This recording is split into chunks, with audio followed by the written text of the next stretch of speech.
Hello everybody, welcome back to the crypto realm. These are the kind of videos I really enjoy. So check it out. This stuff is really inspirational and I think everybody should take a look. Definitely share it, give a like, subscribe, definitely comment. It helps beat the YouTube algorithm. Thanks for watching. Play hard, trade smart. I have a confession to make. Some of the confession is already out there, having dripped through what I've said on here over the weeks and months just past, but I should be more frank. For most of my life, I was unaware and therefore silent about so much that's wrong. Events unfolded and I was too busy in my own little world. I missed what was happening for much too long, but not knowing is not enough. Ignorance is no defence. Just the other day, someone mentioned The West Wing, the US drama series about the fictionalised goings-on in the White House. I watched episodes of that show more than once over the years. We have the box set. Now I can't look at it at all, and I doubt if I will ever look at it again. Sounds like a silly detail in the scheme of things, but The West Wing is one of many trivialities I can no longer bear because each is a reminder of a bigger problem. The West Wing belongs to that time when I took it for granted, just as a for instance, that a Democrat White House meant the good guys. But that was then, and this is now. It's not just the West Wing, of course. There are whole piles of movies and TV shows I can't look at now because the sight and sound of them makes me cringe with the memory of my naivety and my downright dumbness during the years when I enjoyed them. Admitting naivety and dumbness is a damned hard bullet to chew.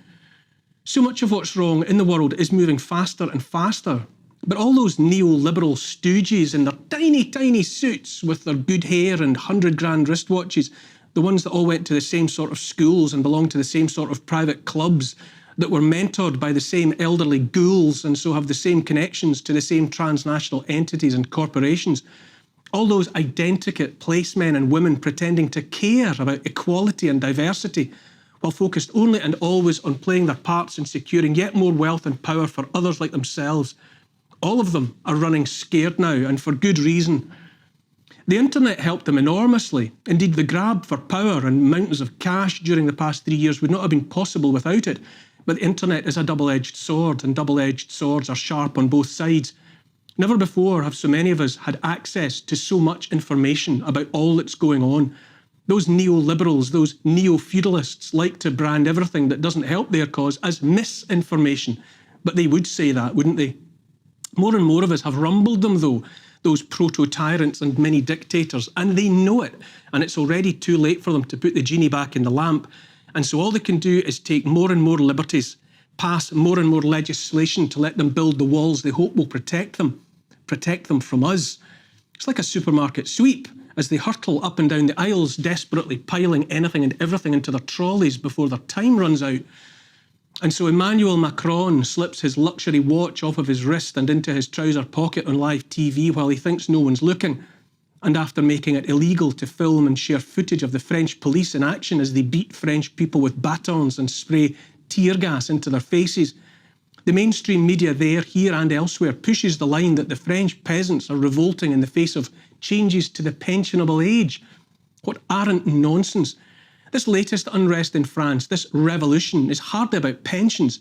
Have you seen the age of the protesters?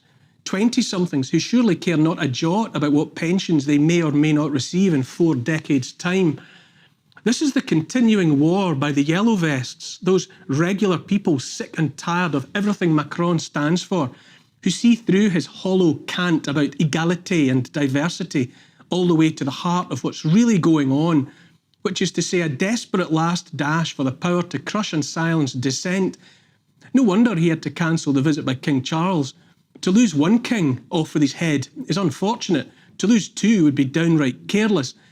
Here in the UK, we're careering through the cost of lockdown crisis led by Prime Minister Rishi Sunak, a man richer than that king, a veritable poster boy for the hedge fund class with all his ties to big money and bigger business, a man who cheers on digital currency, a man whose father-in-law owns Infosys, a company behind all the tech necessary for central bank digital currencies, digital IDs and a social credit system. In the US, where former President Donald Trump has been indicted, President Joe Biden's administration desperately goads 100 million Americans, going to any lengths, it would seem, to provoke some or other insurrection that will justify further draconian crackdowns on opposition. When the might of the US state is focusing so much effort on coming up with a reason to arrest a focal point of that opposition, a person really does have to wonder about the state of democracy and justice in the so-called land of the free. Former Speaker Nancy Pelosi said on social media last week that Donald Trump was entitled to a trial, and I quote, to prove innocence.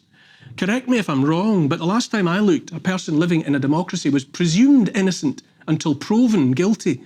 I believe a faux pas like Pelosi's is described as saying the quiet part out loud. Maybe she should extend the same entitlement to Joe Biden and his family and have them prove they're innocent of dodgy dealings in Ukraine and China and elsewhere. What's sauce for the goose, after all? And if there's a walking metaphor for the moral and cognitive decline of the West, then surely it's Joe Biden shuffling from podium to podium, plainly wondering where he is and why. As if we needed more proof the powers that be have lost their way, that they are without any moral compass, whatever. There it is in the evident dementia of the 46th President of the United States of America. US Vice President Kamala Harris has been in Africa on what they call a charm offensive. Alarmed by the growing influence on that continent of other powers, she's there to talk to Africans about the importance of democracy. Since she represents a US that has toppled multiple governments in Africa over the years, this takes some chutzpah, or perhaps just unmitigated temerity and unparalleled gall. In Canada, the strutting popinjay that is Justin Trudeau awarded himself emergency powers to crush the truckers' protest. Remember the truckers' protest? Including freezing and seizing the bank accounts of the truckers and those supporting their efforts. But the truckers are still there, just as the farmers and their tractors are still on the roads in the Netherlands. And those yellow vests are still out and about in France. And the people of Israel, those same people explicitly used as the laboratory of the world during the pandemic, are out on the streets of Tel Aviv and elsewhere. I said the internet was a double-edged sword, and I meant it. More and more people are talking about and worried about AI, artificial intelligence, and rightly so. No doubt ChatGPT and the rest of whatever tech is coming down the line will put even more people out of a job. Many predict an existential threat for the species, and maybe they're right. Sometimes, though, I think AI is just the same old, made unimaginably fast and voracious, drawing upon everything our species has learned so far and repurposing it, reflecting back at us in a fraction of a femtosecond the distillation of what it took our ancestors millennia to learn. And then sometimes I wonder if fast is all it is. I was beaten out of arithmetic by the first calculator I encountered 50 years ago. Computers are faster than me at everything under the sun, and I'm still here. Like the rest of us, AI is living inside the body of a whale. There's plenty for it to eat for now, but only because there was a whale. At the same time, good old Homo sapiens Mark I is stubbornly continuing to evolve, the better to adapt to its niche. Don't stop yourself celebrating stubborn and resourceful Homo sapiens wherever you find him or her, here in the UK, in the United States, in France, in the Netherlands, in Germany, in Africa, in the Middle East, everywhere. Between 1811 and 1816, skilled tradesmen rose in rebellion here in the UK to protest the loss of their livelihoods to machines. Weavers took to smashing looms that put them out of a job. Those rebels are remembered as Luddites. In 1812, the Tory Prime Minister Spencer Perceval made frame-breaking a crime punishable by death. Lord Byron spoke against the move. It was his maiden speech in the Lords, and he used it to lament how a once loyal and industrious body of the people had become miserable men driven by nothing but want. You may call the people a mob, he said, but do not forget that a mob often speaks the sentiments of the people. Neoliberal stooges with the right connections, pretending to care about the people but only focused on securing more wealth and power for others like themselves, are as nothing in the face of those who have right on their side. I was blind to what was going on for most of my life. I admit as much freely now, but it seems to me it matters to say so. If the world around you just feels wrong at the moment, if it makes you uncomfortable in your skin, it's not because you're going mad, but because you know the difference between right and wrong, and so much is so wrong. It's absolutely not the job of governments and leaders to make so many people so unhappy, so frightened of the future. It's utterly wrong that meaningful influence is in the process of being ceded to transnational bodies comprised of unelected, unaccountable placemen and women, the World Health Organization, the World Economic Forum. It's time to assess whether they're fit for purpose. NATO, the United Nations, and the rest. Any and all groups can and do go wrong, And when they do, it's the responsibility of everyone to say so and to do something about it. The internet is a double-edged sword and cuts both ways. The rich and powerful plainly do not understand the new tech of social media, failed to see it would empower not just them, but all of us as well. American comedian George Carlin looked at those in power in his own country and said, "It's a big club and you ain't in it." It might be a big club in terms of power and money, but its members are few in number. We are many and we are right while they are wrong and in the wrong. We know it, and deep down, they know it too.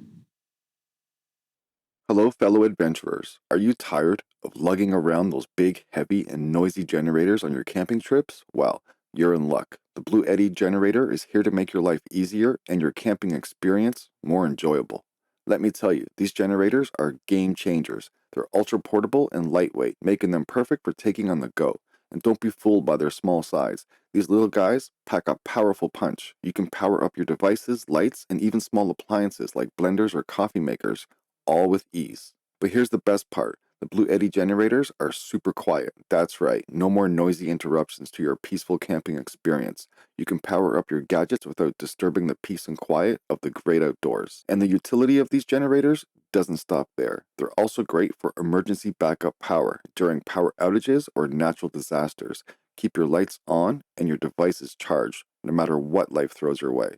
So why settle for those clunky, noisy, and heavy generators when you can have a portable and powerful solution that makes your camping life easy? In our pinned comments, you will find a link to Bluettie. Check them out today.